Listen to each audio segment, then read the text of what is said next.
Welcome students. Final account વાર્ષિક હિસાબોની વાત થઈ રહી છે. Partners final account. હવે એની અંદર એક ક્વેશ્ચન છે, સમ નંબર 17, દાખલા નંબર 17.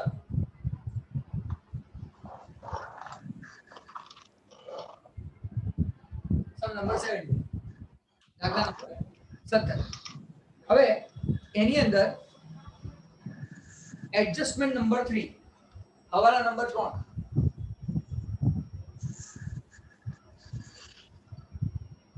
તમારામાંથી જેને આવડતું એ બોલી શકે, નહીં તો હું તો સમજાવું છું. આ એવો જોરદાર ટોપિક છે જેની અંદર મગજ એકદમ એ તમને એવું લાગશે કે યાર આવું કરવાનું હતું, એવું થશે. અને ડાઉટ એક્ઝેક્ટ જગ્યાએ છે, પરફેક્ટ. કોઈને કેવું છે કઈ? ઓકે સ્ટુડન્ટ, તો હું અહીંયા લખું છું, ધ્યાનથી સમજીએ.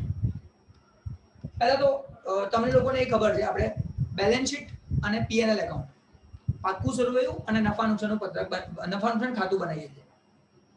આ દેવાદારને લગતું છે ને, ડેટર્સને લગતું છે, દેવાદારને લગતું, એટલા માટે આ વસ્તુ ધ્યાન રાખવાની. તો હું પહેલા અહીંયા બનાવી દઉં બેલેન્સ શીટ,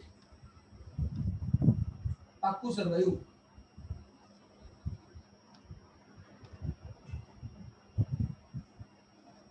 જેમાં તમને બધાને ખબર છે આને ડેટર્સ કહેવાય. અહીંયા દેવાદારો અહીંયા લખીએ છીએ આપણે, આપણને ખ્યાલ છે.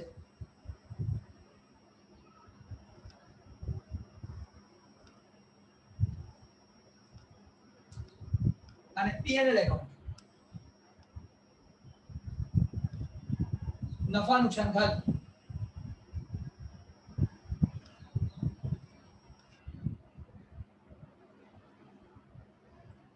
અને આ પીએનએલ એકાઉન્ટમાં અહીંયા ડેબિટ સાઈડ આપણે ટાટ ફોર્મેટ બનાવીએ છીએ. ઉધાર બાજુ ગાલખાત, ગાલખાત, ગાલખાત અનામત, એક લાઈન છોડીને ગાલખાત અનામત. જો ઇંગ્લિશમાં કહીએ તો bed ડેપ્ટ, bed ડેપ્ટ, bed ડેપ્ટ reserve, bed ડેપ્ટ reserve. આટલી વસ્તુ આપણે કરવાની છે. પહેલા 3 પ્લસ કરીશું અને છેલ્લું માઈનસ કરીશું. અને અહીંયા લખીશું TAAT, કા હ હ કા.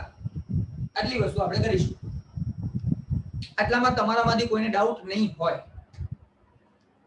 જે પ્રોબ્લેમ છે આ એડજસ્ટમેન્ટ 3 હવાલા નંબર 3 માં, એ સોલ્વ કરવા માટે હું હવે લઈ રહ્યો છું. અચ્છા, એની પહેલા દેવાંશી, મારે એક ક્વેશ્ચન પૂછવો છે તને. અહીંયા દેવાદારો કેટલા છે, ડેટર્સ કેટલા છે? સર ડેટર્સ છે 25,000.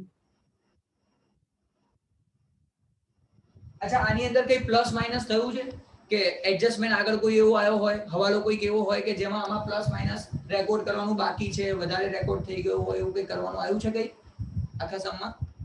હા સર, એમાં એવું છે અનરેકોર્ડેડ સેલ્સ રિટર્ન છે. એટલે એવું નહીં, એમાં મારે અહીંયા શું લખવાનું છે? આમાં પ્લસ કરું કે માઇનસ કરું? હું હવે એમાં પડતો નથી. સેલ્સ રિટર્ન થાય એટલે આપણે આમાંથી પ્લસ થાય કે માઇનસ થાય? માઇનસ. વેરી ગુડ ભાઈ. વેચાણ પરત આપેલું છે જે બાકી છે, એટલે પહેલા એ માઇનસ કરી દેવું પડશે. એટલા માટે હું અહીંયા માઇનસ કરું છું જે બાકી છે. સેલ્સ રિટર્ન, વેચાણ પરત કેટલા છે બેટા? 2,000.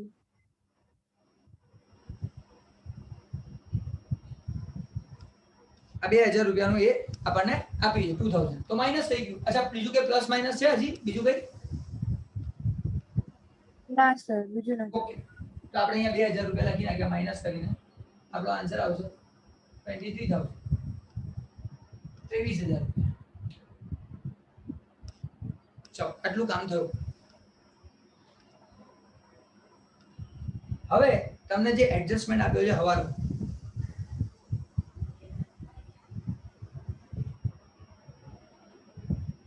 Sales return. સર બોલ બેટા. એક કરેક્શન કરવું હતું. એ જે મેં તમને કીધું ને સેલ્સ રિટર્ન, એ સેલ્સ રિટર્ન નથી, actually missed out sales return book છે. મતલબ એમાં રેકોર્ડ કરવાનું બાકી હતું ને, ₹2,000, એ છે. બરાબર, એટલે 5th નંબર એડજસ્ટમેન્ટમાં છે. હા હા વાંધો નહીં, તો એન્ટ્રી તો થશે જ ને અહીંયા, માઇનસ તો કરવું પડશે. એટલે હા એ ત્યાં જ થશે, બસ ખાલી મેં સેલ્સ રિટર્ન લખાવડાયું ને એ થોડું રહ્યું. હા વાંધો એમાં નહીં, સેલ્સ રિટર્ન બુકમાં લખવાનું બાકી છે, એનો મતલબ કે ક્રેડિટ સેલ્સ છે એ અહીંયા રેકોર્ડ કરવાનું બાકી છે, સિમ્પલ વસ્તુ છે. હા સર. હા દેવાન, ધ્યાની શું કહે છે બેટા? હા જેમ કે આને એવું કીધું કે મિસ આઉટ રેકોર્ડ કરવા બાકી છે સેલ્સ રિટર્ન બુકમાં, રાઈટ? તો શું કહેવાય, આપણે સેલ્સ રિટર્ન નું જે લાઈક છે ઓલરેડી 14,000 ટ્રેડિંગ એકાઉન્ટમાં, હા હા તો એના અંદર પ્લસ 2,000 કરી દેવાનું ને? હા કરી શકે, એટલે તું 16 કેમ લઈ શકે, કે 16 લઈ હા શકે. કેમ કે હા બસ એની બીજી એન્ટ્રી લાઈક એવી રીતે આપવાની ને?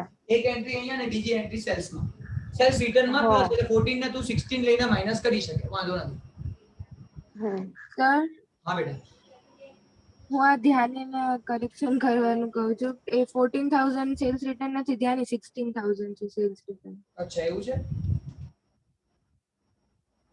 60 બગા ધ્યાની, ક્રેડિટ હોય તો ડેબિટ બેલેન્સ જ માઇનસ થાય ને?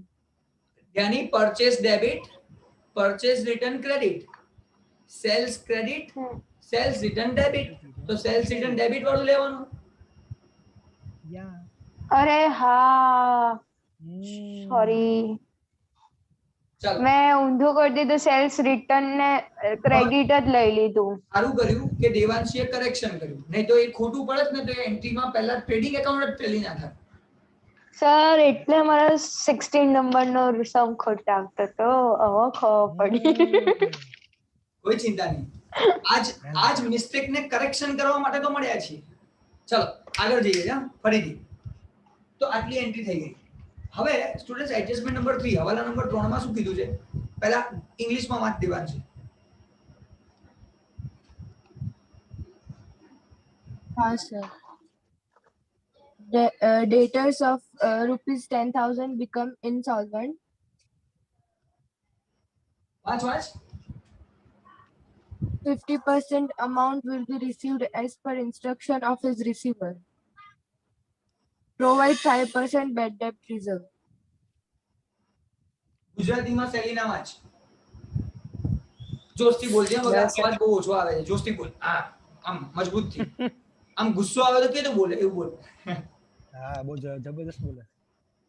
10,000 નો એક દેવાદાર નાદાર જાહેર થયો. તેમના રિસીવર્સ તરફથી સૂચના મળી કે તેમની પાસેથી આખરે ડિવિડન્ડ પેટે 50% રકમ મળશે. કાલખાત અનામત 5% રાખ. ભાઈ 50% મળશે, 50% નહીં મળે. કન્ફર્મ ઉઠી ગયો, પાર્ટી ઉઠી ગઈ, આપણે નથી કહેતા એવું થયું. દર્શન હમણાં કહે છે ને તકલીફ છે એના જેવું, ઉઠવાની તૈયારીમાં છે એવું કહેવા માંગે છે દર્શન. હે દર્શન એવું ને? ઓ સાહેબ થોડી બધા થોડી મને મદદ કરો યાર, આવું ના. હા ચાલો ચાલ તું મદદ કર અહીંયા. ચાલ 50% બોલજે, કેટલા મળશે ને કેટલા નહીં મળે. 10,000 50%. મારા મન કરતા 50% એટલે અડધા નહીં આવડતા કરતા. 5,000. 5,000. તો શું બોલ ને ફટાફટ. ફટાફટ બોલવાનું હોય. ચલો છોકરાઓ હવે સમજો ધ્યાનથી.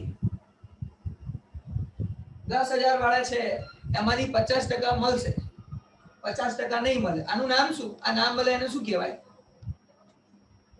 દેવ એલા પેલું એ કહેવાય આપણું bad debt reserve. Bad Bad debt. Reserve એટલે કદાચ નહીં મળે, આ તો કન્ફર્મ નહીં મળે. કન્ફર્મ થઈ ગયું નહીં મળે. અચ્છા અચ્છા. કદાચ હોય ને, કદાચ નહીં આપે એવું હોય તો વિચારીએ કે bad debt reserve. Bad debt reserve તો રાખવાનું કીધું છે, 5% રાખો એવું કીધું છે. જો હવે સ્ટુડન્ટ ધ્યાનથી સમજો મારી વાતને. કહાની में ट्विस्ट अब आता है. અહીંયા ડેટર્સ છે, દેવાદારો છે 23,000. એ સાઈડમાં લઈ જાઉં છું કેલ્ક્યુલેશન માટે. એમાંથી આ 10,000 માઈનસ કરી દઉં. કેમ સર માઇનસ? કારણ કે 10,000 નો હિસાબ થઈ ગયો. 10 માંથી આટલા મળશે, આટલા નહીં મળે, કન્ફર્મ છે. હવે શું, હવે હજી વિચારું શું કરશે, એટલે એનો નહીં વિચાર કરવાનો. આમાંથી આટલા કાઢ નાખો. અચ્છા. હવે કેટલા વધ્યા? 22,000 સોરી 30. 13,000. અને આના કરવાના બેડ ડેટ રિઝર્વ ગાલખાદ અનામત આની ગણવાની કેટલા ટકા છે 5%. 5%. 5% into 5%. 650.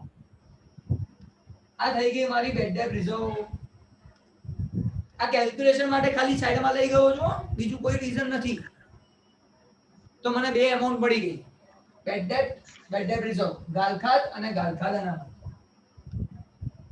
હવે આ બંનેને કરવાનું શું છે? માઇનસ. એમાં શું મોટી વાત છે? અત્યાર સુધી કરતા હતા ને. માઇનસ બેડ ડેટ માઇનસ ગાલખાદ અનામત. બેડ ડેટ ના માઇનસ કરો 5000 અને માઇનસ કરો 650 અને આની બીજી અસર આપી દો અહીંયા. બેડ ડેટ 5000 ગાલખાદ 5000 ને આ લખો 650. પતી ગયું. આગળ તો બધું આવડે જ છે. આટલું જ હતું. આટલું જ હતું. પણ ટ્વિસ્ટ હતું થોડુંક, સાઈડમાં લઈ જઈને કરો, ત્યાં નહીં કરવાનું. બસ કમ્પ્લીટ. એડજસ્ટમેન્ટ નંબર 3 સમ નંબર 17 કમ્પ્લીટ. અને અહીંયા એડજસ્ટમેન્ટની સાથે લેક્ચર કરું છું ઓવર. હવે પાછો નવો લેક્ચર લઈશું, જેમાં નવું વસ્તુ, નવા લેક્ચરમાં નવી વસ્તુ, એક એડજસ્ટમેન્ટ નહીં. ચાલો બાય. સર